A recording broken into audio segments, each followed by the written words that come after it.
Today's other news, the April jobs report was mostly encouraging. The Labor Department said employers added 164,000 jobs last month. At the same time, the unemployment rate slipped from 4.1% to 3.9%, the lowest since December 2000.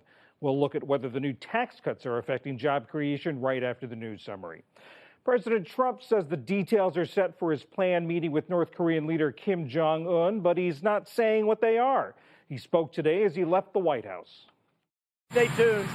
I think you're going to be seeing very, very good things. And also, the trip is being scheduled. We now have a date and we have a location. We'll be announcing it soon. The president also said withdrawing U.S. troops from South Korea is not on the table, although he said he'd like to lower troop levels at some point in the future. The New York Times reports that Mr. Trump asked the Pentagon for options on troop reductions. In the Middle East, thousands of Palestinians protested again in Gaza along the border fence with Israel. Gazan medics said at least 70 people were shot and wounded. Protesters threw stones and burned tires as Israeli soldiers fired live ammunition and tear gas.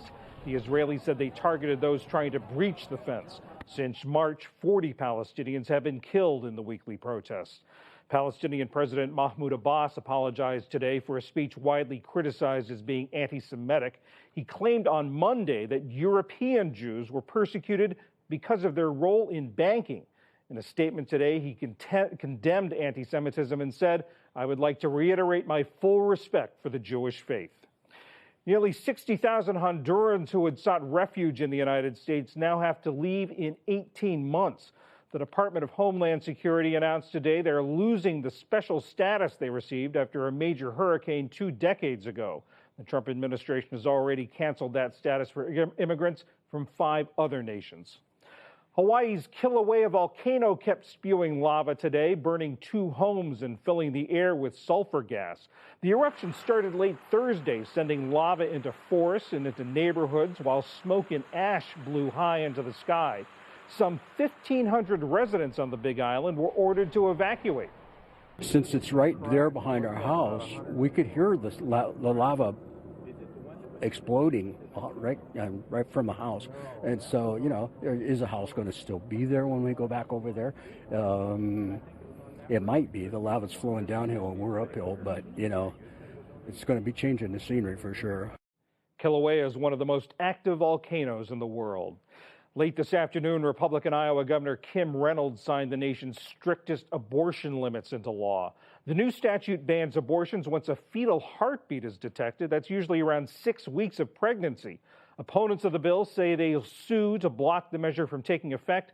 Backers say they hope the case could lead the Supreme Court to reconsider Roe versus Wade.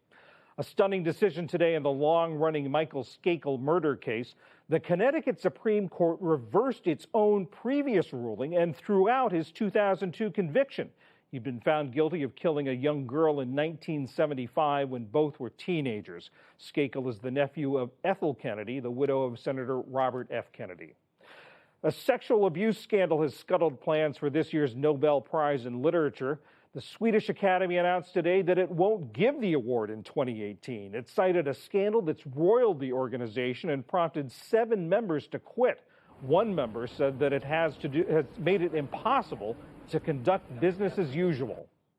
We have decided not to award a prize this year, and we did that after long and intense discussions.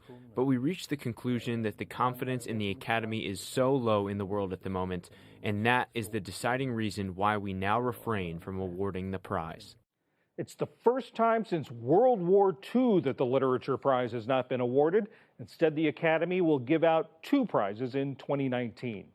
And on Wall Street, tech stocks fueled a Friday rally. The Dow Jones Industrial Average gained 332 points to gain at 24,262. The Nasdaq rose 121 points, and the S&P 500 added 33. Still to come on the News Hour, the effect of the new tax cuts on the economy. Old wounds from the Bosnian War spark new tensions in the region. Mark Shields and David Brooks weigh in on the president's legal troubles, and much more.